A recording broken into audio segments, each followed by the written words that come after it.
Hi everyone, in this video we're going to look at how to put a tweeler cap on top of our tic-tac-toe boards so that we can cover them up and keep our marbles stored nice and neatly inside the tic-tac-toe board.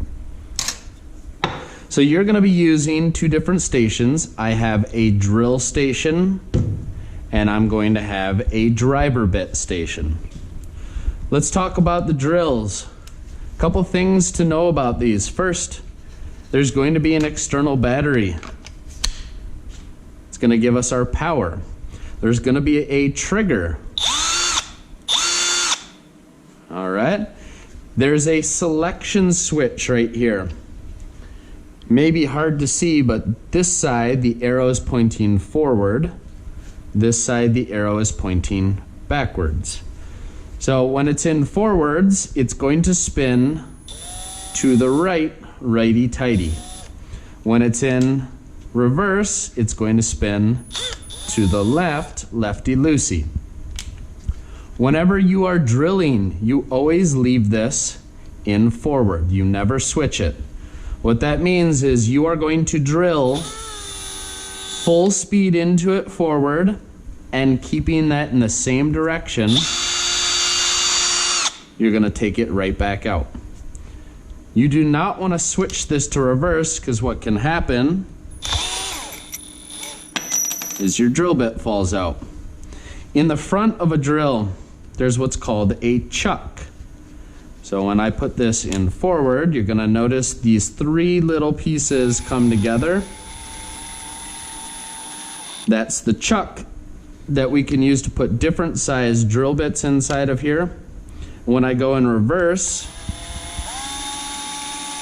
it opens up.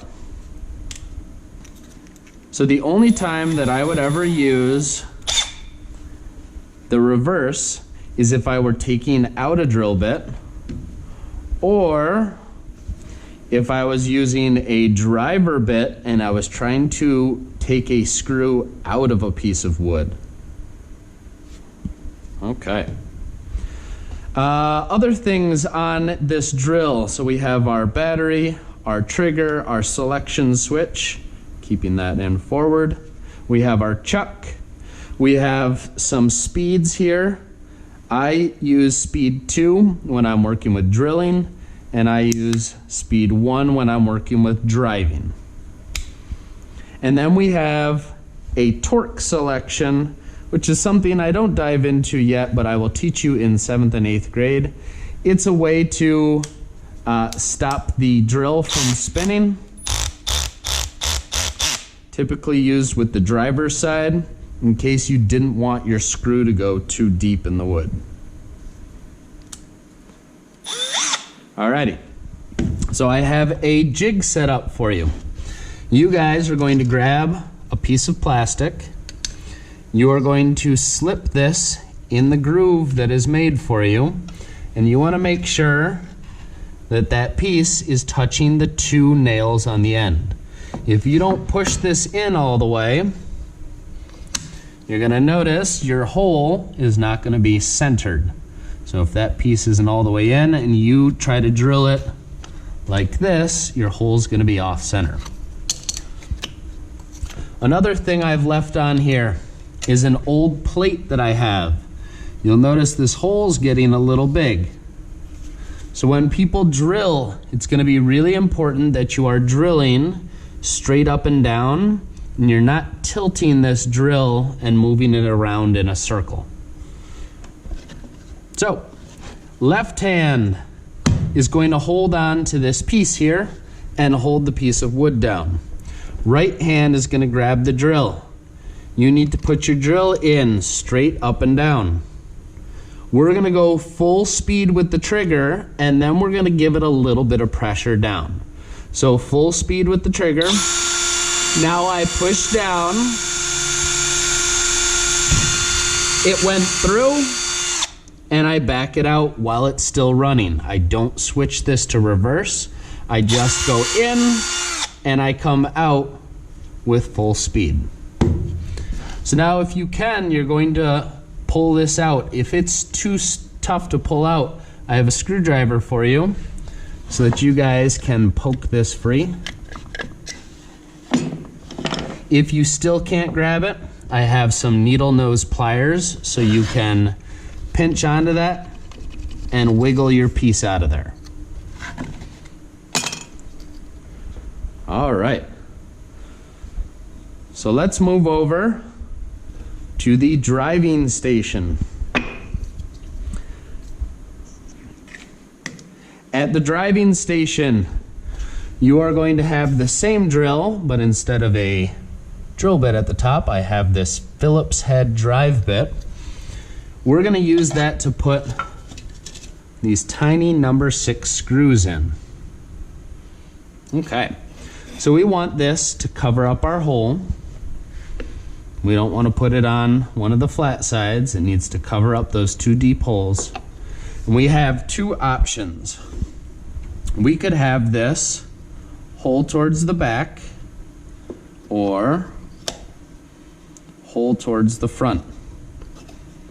Technically, either one that you do will still allow you access to the holes.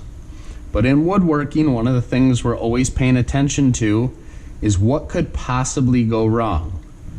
What could go wrong if this was towards the front is my screw could poke through and show in that hole up here.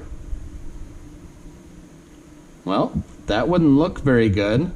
So it's going to be very important when you guys put this on that you have the hole we just drilled towards the back of the board. You're going to want to take some time to center this left to right, up and down. Tilt this down. Then you're going to take this tool called a scratch awl.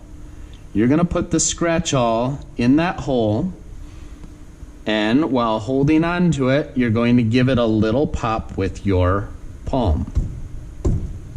Nothing crazy, but what we've just done is we've created a little dent that's going to take our screw tip. So now comes the trickiest part of the entire day. You are going to put your screw in that hole and into the dent. You're going to hold on to the screw with your left hand. Very carefully, you're going to grab the drill. This is where you have to be strong. You can't let the drill control you. You have to control the drill. You want to put this straight up and down. You need to hold it with your arm. Don't let the drill's weight just drop down. You need to support this in the air. And what you're going to do is go very slowly on the trigger.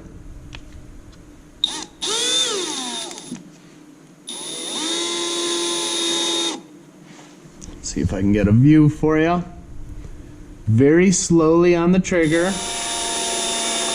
And you'll notice that screw goes down. You don't want to have this at an angle. If you do, it's going to slip off. We don't want to leave this loose because then the cap just spins freely. We want to bring this down until it's tight and that cap won't spin really easily. One of the biggest issues though that I'll see is people will take this and they start figuring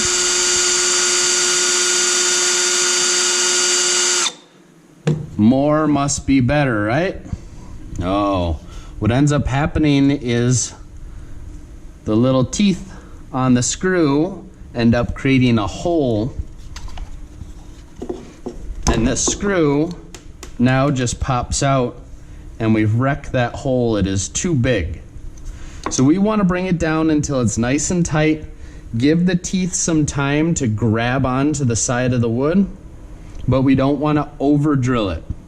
So too loose and this spins freely, too tight and the screw can pop out. All right.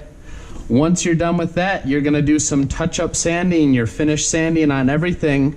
You're going to bring it over to Mr. Bowen. He's going to take a look at it. You're going to get your 5 white marbles, your 5 blue marbles. You're gonna get your grade, and then you guys can play tic-tac-toe, and this can go home with you after you get your grade. All right. I look forward to seeing you guys do this in class.